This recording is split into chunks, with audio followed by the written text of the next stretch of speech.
We use them every single day. But how many of us really know what's happening inside the black box of an AC adapter that is used to charge either our phones, to power our TV stations, to power our PlayStations? How many of us really know what's the magic that's really happening? Welcome back to Nexa Tech Daily. My name is Kelvin, and in today's video, I'll be doing a deep dive on what really happens inside an AC adapter. Let's get started. With me today, I have this sample. This is what it's contained in an AC adapter. So this is the part that you plug in your extension. I'm sorry about this. I kind of messed this up when I was breaking this up. And what does it contain? So it has this component, a few wires that feed our transformer. So if you clearly see and understand how a transformer works, a transformer has two windings. One is the primary winding and the secondary winding.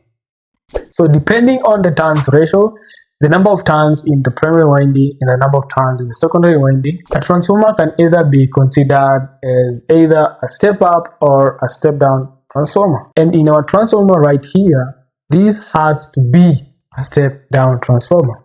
So meaning that the number of windings in the secondary part of the transformer are less compared to the number of windings in the primary side. So the turns ratio rule of transformer. So here, this transformer is used to convert our AC incoming voltage and step it down to a minimum voltage of around 12. So from a 240 volts to an astonishing 12 volts. This is through a process called magnetic induction. Current flows induces voltage, and if you understand the transformer principle, then the voltage is then induced in the secondary winding, which is then stepped down. So that's how the transformer also works in an AC adapter. So when you have this plugged in your extension, then the 240 volts flows from the extension to your step down transformer. And the 240 volts is then stepped down to around 12 volts or maybe probably 9 volts. Then in the circuit here, our PCB circuit here, we have another list of components. We have 4 diodes. And what are these diodes used for? It's the basic principle of a diode. A diode only allows current to flow in one direction. And here, we want to convert our AC voltage to DC voltage. Then, we need to have one thing, a bridge rectifier, in order to convert our AC alternating voltage that has a peak value, a positive peak value, and a negative peak value.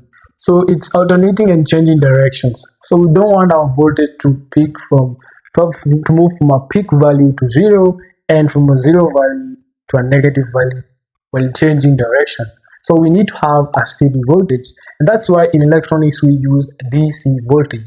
We need to have a steady, stable voltage to use in our electronics.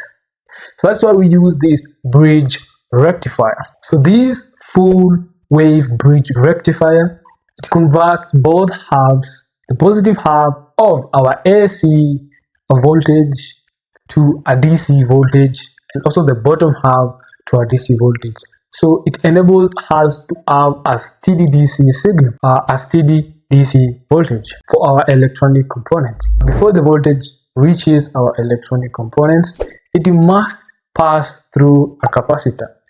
And the function of a capacitor is simply to store electric charges. But the function of this specific capacitor here is to smooth out the current that is produced and also the voltage that is produced. So it smooths out the voltage and current produced so that we do not have spikes in the DC voltage that is being produced by our bridge rectifier.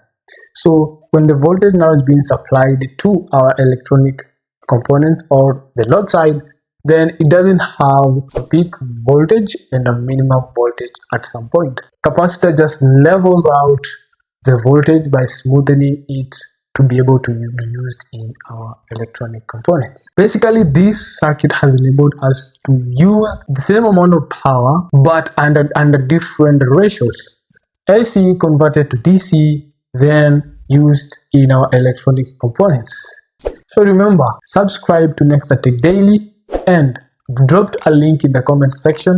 Request any video that you'd like me to produce and subscribe to my channel for more videos like this. Ciao!